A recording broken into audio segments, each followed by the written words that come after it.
ஆர்வலர்கள் அனைவரையும் pass cricket media சார்பாக வருக வருக என அன்போடு வரவேற்கிறேன். ஐபிஎல் போட்டிகள் கோலாகலமாக நடந்து வருகிறது, நாம் அறிந்தது. 40 போட்டிகள் முடிந்துவிட்டன. 40 போட்டி வரைக்கும் மீள்பார்வை நம்பர் 8 பார்த்துடலாம். மீள்பார்வை 8 பொறுத்தளவுக்கு 36வது போட்டியில் கேகேஆர் ஆர்சிபி ஜெயிக்கும்னு நாம் சொல்லியிருந்தோம். ஒரு ரன் வித்தியாசத்தில் கடைசி ஓவர் கடைசி பாலில் தோற்க நேர்ந்தது.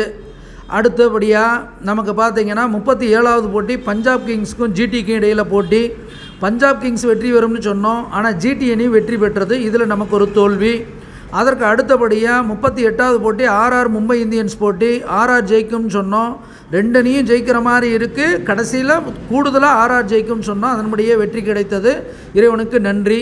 39வது மேட்ச்சு சிஎஸ்கே எல்எஸ்டியில் சிஎஸ்கே ஜெயிக்கும்னு சொன்னோம், கடைசி நேரத்தில் 2 ஓவரில் மாறி போச்சு விதியே, அதனால் அதில் ஒரு தோல்வி. 40வது போட்டி டிசி ஜிடிக்கு இடையில் ஜிடி வெற்றி பெறும்னு சொன்னோம், ஆனால் ஜிடி தோல்வி அடைந்தது, அதில் ஒரு தோல்வி. அப்போ மீள்பார்வை நம்பர் 8 பொறுத்தளவுக்கு இதுவரை இல்லாத அளவிற்கு கடுமையான தோல்வியை நம்ம சந்திச்சிருக்கோம். 5 போட்டியில் 1 போட்டி மட்டுமே வெற்றி பெற்று 20% மட்டும் இருந்திருக்கோங்கிறத ஸ்க்ரீனில் பாருங்கள். அப்போ 1வது மீள்பார்வை 40%, 2வது மீள்பார்வை 60%, 3வது மீள்பார்வை 40%, 4வது மீள்பார்வை 60%, 5வது மீள்பார்வையில் 40%, 6வது மீள்பார்வையில் 80%, 7வது மீள்பார்வையில் 80% இருந்த நமது கணக்கு 8வது மீள்பார்வையில் ரொம்ப சறுக்கி இருக்கிறது உண்மை. அதுக்கு என்னென்னா, பல ரிஸ்கான போட்டிகள் ரொம்ப நெருக்கத்தில் வந்து கடைசி நேரத்தில் மாறுகிறது. இன்னும் கணிப்பில் நாம் பல உயரங்களை தொடரணும், இன்னும் சில விவரங்களை சேர்த்து பார்க்கணுங்கிறத நான் மனசில் வச்சுருக்கேன். அடுத்தடுத்த நிலைகளில் அதை கொஞ்சம் மாற்றிக்க முயற்சி பண்ணுறேன், முடியும்னு நினைக்கிறேன்.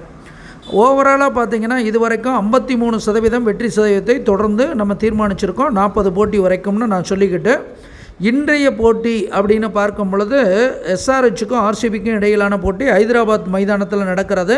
ஹைதராபாத்துக்கு கூடுதல் பலமாக இது பார்க்கப்படுகிறது. இருந்த போதிலும் இதற்கு முன்பாக இவங்க 2 பேரும் 24 முறை மோதியிருக்காங்க. அதில் எஸ்ஆர்ஹெச் பார்த்திங்கன்னா 13 முறையும் ஆர்சிபி 10 முறையும் ஜெயிச்சிருக்கு. அப்போ ஒரு போட்டி முடிவு கிடைக்கல. இதுலேயும் எஸ்ஆர்ஹெச் தான் கொஞ்சம் அதிக ஆதிக்கத்தை செலுத்தி இருக்கிறது. இன்றைய புள்ளிப்பட்டியல்லையும் அவங்க தான் ஆர்சிபியோட ஆதிக்கம் செலுத்துகிறாங்க. மதியன் 7ஆகவும் விதியன் 1ஆகவும் வருகிறது. அது தொடர்புடைய வீரர்கள் 2 அணிகளையும் சிறப்பான பங்களிப்பை செய்வாங்கங்கிறதுல மாற்று கருத்து இல்லை. அந்த அடிப்படையில் எஸ்ஆர்ஹெச்சை பொறுத்தளவுக்கு Travis Head, Abhishek Sharma, Aiden Markram, Heinrich Klaasen, Mayank Markande, Pat Cummins, Bhuvneshwar Kumar இவங்கெல்லாம் தன்னுடைய அணிக்காக பேட்டிங், ஃபீல்டிங் மற்றும் பந்துவீச்சில் சிறப்பாக செயல்படுவாங்க. ஆர்சிபியை பொறுத்தளவுக்கு Virat Kohli, Mohammed Siraj, Karan Sharma, Faf du Plessis, Dinesh Karthik, Glenn Maxwell, Cameron Green இவங்கெல்லாம் சிறப்பாக செயல்படுறதுக்கான வாய்ப்புகள் இருக்குது. எஸ்ஆர்ஹெச் சொந்த மைதானத்தில் விளையாடுறதுனால எஸ்ஆர்ஹெச் அணி வெற்றி பெறுமான்னு கேள்வி வந்தது. எஸ்ஆர்ஹெச்சோட தலைமையில் புகர் உட்காந்துருக்கிறது நல்லது. அதே போல் ஆர்சிபியுடைய தலைமையில் எஸ்ஆர்ஹெச்சோட அதிபதி உட்கார்ந்துருக்கிறது. அப்போ எஸ்ஆர்ஹெச் ஒரு கண்ணில் விரலை விட்டு ஆடுறதுக்கு அமைப்பு இருக்குது ஆர்சிபி மேலே. ஆர்சிபியுடைய உதயத்தை நோக்கி ஆர்சிபியை நோக்கி பாம்பு வர்றதும், ஆர்சிபி லாபஸ்தானத்தில் சேயோட கவிப்பு இருக்கிறதும் ஆர்சிபியுடைய வெற்றிக்கு பின்னடைவு காட்டுது. ஆனால் இதே எஸ்ஆர்ஹெச்சோடைய லாபஸ்தானத்தில் மந்தன் இருந்தாலும், மந்தமாக போகிற மாதிரி இருந்தாலும், முடிவு அவங்களுக்கு எஸ்ஆர்ஹெச்சுக்கு மால் நோக்கி வர்றதுனால சாதகமாக இருக்குங்கிறத காட்டுகிறது. ஸோ எது எப்படியா இருந்தாலும் ஆர்சிபியும் எஸ்ஆர்ஹெச்சும் இந்த போட்டியில் கடுமையாக மோதிப்பாங்க. ஏன்னா ஆர்சிபிக்கு இழப்பதற்கு ஒன்றுமே இல்லை. டோர்னமெண்ட் ஆரம்பத்திலேருந்து அதிரடியாக ஜெயிக்கக்கூடிய அமைப்புங்கிறது எஸ்ஆர்ஹெச்சுக்கு இருக்கிறதுனால பரபரப்புக்கும் விறுவிறுப்புக்கும் பஞ்சமில்லாமல் இருக்கும்.